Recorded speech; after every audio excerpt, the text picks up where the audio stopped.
Yaxshimsizlar xonimlar, apandalar. God dag, kvinner og menn.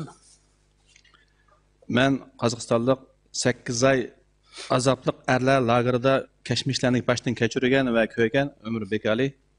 Jeg heter Umar Bekali og har opplevd med egne øyne det som skjer i disse leirene i 8 måneder. Jeg har vært bosatt i Kazakhstan. 2017 yil tutilishdan bir kun burun holatim shu biz Expo Astana munosabati bilan Urumchiga yig'in borgan vaqtida qo'lga ilindim yig'in tutgandan keyin. En dag før jeg ble tatt, så deltok jeg på det som kaltes for Expo Astana, altså en stor konferanse. 26 kuni bishimizni qarq altini kuydirib, ota-onamning uydan qo'lga olgandan keyin noma'lum bir joyga opirilib, butkul organlarimizni intayin inchiklik bilan tafsiliy tekshirishdan o'tkazdi. Så kom jeg altså til Kina da, for å delta på en sånn handels... hva skal vi kalle det? Konferanse. Ja, og så skulle jeg på en liten besøk til foreldrene mine, som da, jeg jo fra Kina opprinnelig, og ble der fikk en svart hette over hodet, og ble tatt med til et sted der jeg gjennomgikk en veldig nøye kroppslig fysisk undersøkelse. Bütün tekshirish jarayoni 2-3 soat atrofida yurgizildi. Men kiyimlarimni silib, mana shu bo'raklarimni tashlagan vaqtida tirik so'lib turgan o'xshayman deb intayin qattiq qo'rqib ketdim men. Undersøkelsen tok 2-3 timer, og når de holdt på med undersøkelsen av nyrene mine, så begynte jeg virkelig å bli redd for at jeg ikke skulle komme ut levende derfra. Anandan keyin Qarmay shaharlik saqchi dairasining yer ostidagi adam qiynash, azoblash uyga akirilib, eng vahshiy holatda 4 kech-kunduz qiynaqlikka uchirdim.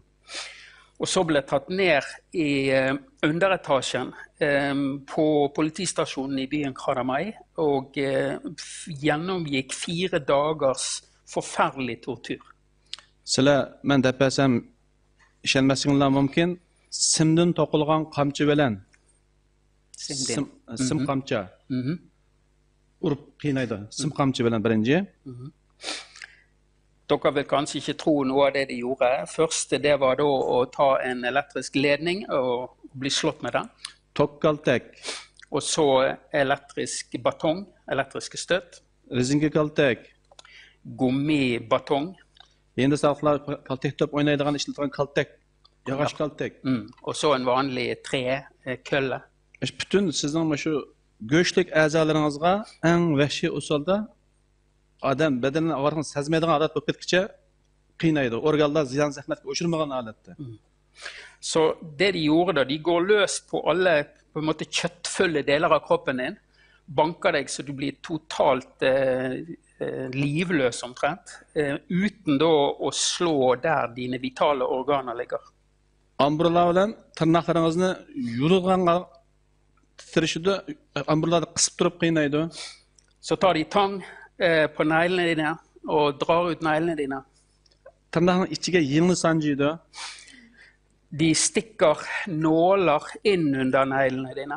Hatta to'risga isib qo'yib, shunday ushqan holatda jinsiy a'zolaringizga noma'lum bir narsani tiqidi. Og så henger de deg opp i taket, og der henger du, og så stikker de en eller annen ting inn i penis. Bular mana shunda qiynab, siz hech qanday bir chetishlik bo'lmagan bir jinoiy qilmishlarni daftarga yozib tayyor qilib olgan, shuningga imzo etishga majburlaydi. Og så har de klargjort en liste lang med såkalte forbrytelser du har gjort, som de tvinger deg til å skrive under på. Men dastlabki yarim soatda qattiq chidayolmadim, lekin insonning badani yarim soatdan keyin tayoqni sezmas bo'lib qoladi ekan. Første halvtimen var helt ubeskrivelig full av smerte, men så skjer det at etter en halvtime så begynner du på en måte å bli litt sånn følelsesløs i kroppen. Mush 4 kunlik qiyin qisqatdan keyin erlar lagerga apirishdan burun yana tafsili bütün organlarni tekshirtib 2 soatdan ortiq andan keyin erlar kampusiga qamab tashladi. Etter 4 dager med sånn tortur, så ble da alle menn, før de ble sendt til en egen leir for menn, fikk gjennomgått en ny sånn undersøkelse der de gikk gjennom alle dine organer. Mana bizni qamagan lagerning, erlar lagerning içi mana shu. Sånn ser det ut inne i en sånn leir, der menn var. Bizni qamagan vaqtida har birimizni sizlarga men o'zim sizg'ani ko'rsatib bersam, shunda 9 odamni shu karavotga bog'lab tashlaydi putimizda zanjir. Mesela bog'liq holatda 3 oy 10 kun mashina yetishga majbur bo'lgan. Jeg har tegnet opp for dere. Vi lå 9 stykker inne på cellen. Vi hadde hele tiden føttene lenket til et punkt, og der var vi 3 måneder og 10 dager sånn lenket. Bu lagerning içi 16 kvadratdan 18 kvadratga chekiladi. Det var kanskje 16-18 kvadrat denne cellen vi var på. Normalda 12 odam yashashga bo'ladigan bu o'rinda 36 dan 40 odam yashashga majbur bo'lamiz. Normalt så det 12 stykker som kan holdes på denne her, men vi ble etter hvert kanskje et sted mellom 36 og 40 personer inne på denne cellen. Uxlagan vaqtimi biz navbatlashib uxlashga majbur bo'lamiz, chunki yotadigan o'rin yetishmasligi sababidan yerda betonlarda yetishga majbur, va ustida yetishga 3 saatdan almışıp uxlashga majbur bo'ldik biz. På grunn av at vi var så mange, så måtte vi stå i kø og sove. Så vi fikk kanskje 3 timer da oppe en sånn forhøyning, før vi måtte flytte oss og la neste gruppen få legge seg oppå der, og resten sto eller lå da ned på betongen. Bu lager, mana bu naq men yatgan lagerniki surati, mana bu. Her bildet av den leiren jeg var i. Bu Xitoy degandek bir maktab bo'lmasdan atrofi qurolliq qo'diladigan 4 potayli qurolliq kuzatib turadigan, butun atrofi 4 metrlik tom bilan qo'rshalgan, ustida 2 metr elektr sim bilan qo'rshalgan bir o'lim lageri, o'lim kampusi. Denne såkalte skolen vi var på, den hadde 4 vakttårn, 4 meter høye murer, på toppen av det 2 meter høye elektriske gjerder. Bizni bog'lab tashlagan zanjirlar mana shundoq 7 kilogram, 8 kilogram atrofida keldigan zanjirda put qo'limizni mana shundoq chetilgan holatda bog'lab tashlanganmiz. Her et bilde av disse lenkene vi ble lenket i, for de veier i seg selv 7-8 kilo. Så vi altså var blenket både på beina og på armene. Normalda belimizni tuzmi qilolmaymiz, mana shundoq bog'liq holatda shundoq yurishga majbur. Så du klarer ikke å gå oppreist, så vi gikk jo rundt på denne måten her. Onun içinde atalmış bir kesip ya til ögütüş bulmasın bizni aş koyuş. Det var ikke noe snakk om at vi skulle altså at vi skulle få lære noe fag som de snakket om, eller at vi skulle få språkopplæring i kinesisk. Ingenting. Vi ble holdt der sultne. Her qıtım bir tal mo'min hornini yiyish uchun 2dan 3 kichik qizil naqsha etish. Bare for å få en sånn liten hvetebolle, så måtte alle synge 2-3 kommunistsanger. Ularning ağır chiqmas siyosat nizamlarini yodlash. Og vi måtte hele tiden memorere sånne politiske slagord. O shunda holatda bizni ruhaniy va jismoniy tarafdan qattiq ezib 5 yilgacha shunday azoblanishlar uchratdik uning ichida. 5 yil dedimi? Ig'ir holatda yashashga yunish mumkinchiligi yo'q. Ochliq, zanjirlarda bog'liqlik holatda yashashga majbur bo'ldik uning ichida. Så vi ble altså holdt der da, så du ble jo både fysisk og psykisk helt mishandlet. Vi fikk aldri vaske oss, vi ble gående sultne hele tiden. Sizlar o'ylashingizlar mumkin, uning ichidagilar bir jinoyat bo'lmasa akirmagandi, yo 3 xil kuchga o'zida Xitoy degandek 3 xil kuchga qattiq qilganlarmidi, yo terrorchilarmidi deb o'ylashingizlar mumkin. Mana men chet el vatandoshi turibmi, u o'lim kampusida yashashga majbur bo'ldim. Dere tenker kanskje at ja, men dere har vel begått en eller annen forbrytelse for å bli tatt, vel? Nei, men du blir hele tiden anklaget for det ene og det andre. Jeg for eksempel som terror da, men jeg hadde jo bodd i utlandet, men ble likevel altså puttet i en dødsleir inn i Kina. Erlerden 16 yaştan 70 yaşqacha bo'lgan erlarning hammasi biz hammamiz o'xshash holatda qiyin-qistoqqa uchraymiz, azoblanamiz. Alle menn som var i leiren mellom 16 og 70 år opplevde den samme mishandlingen, den samme lidelsen.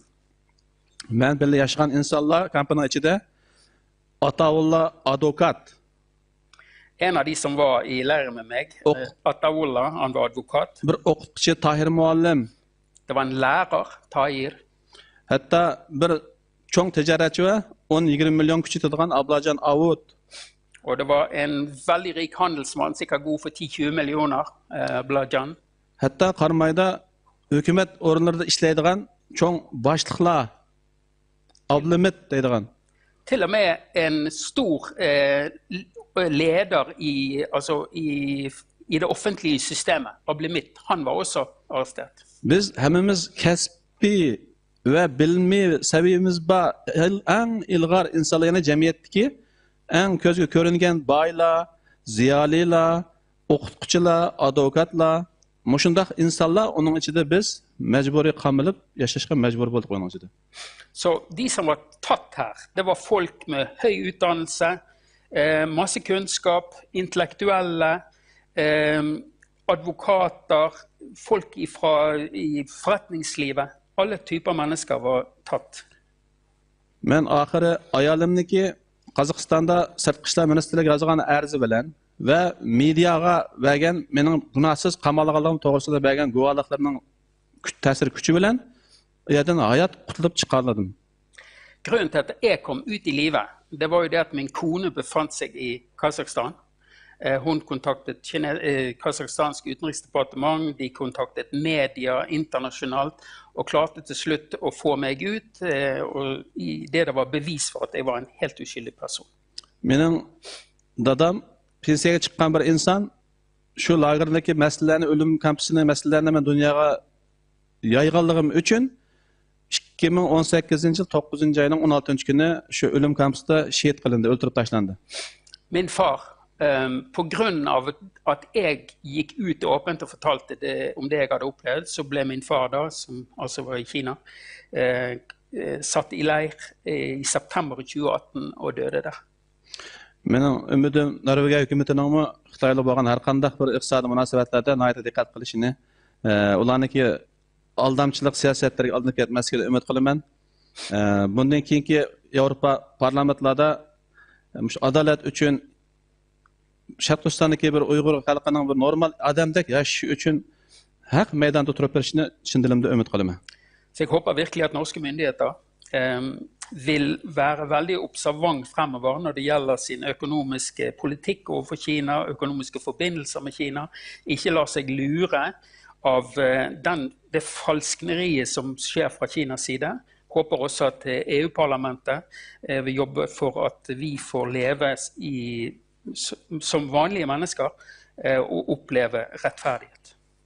Thank you so much.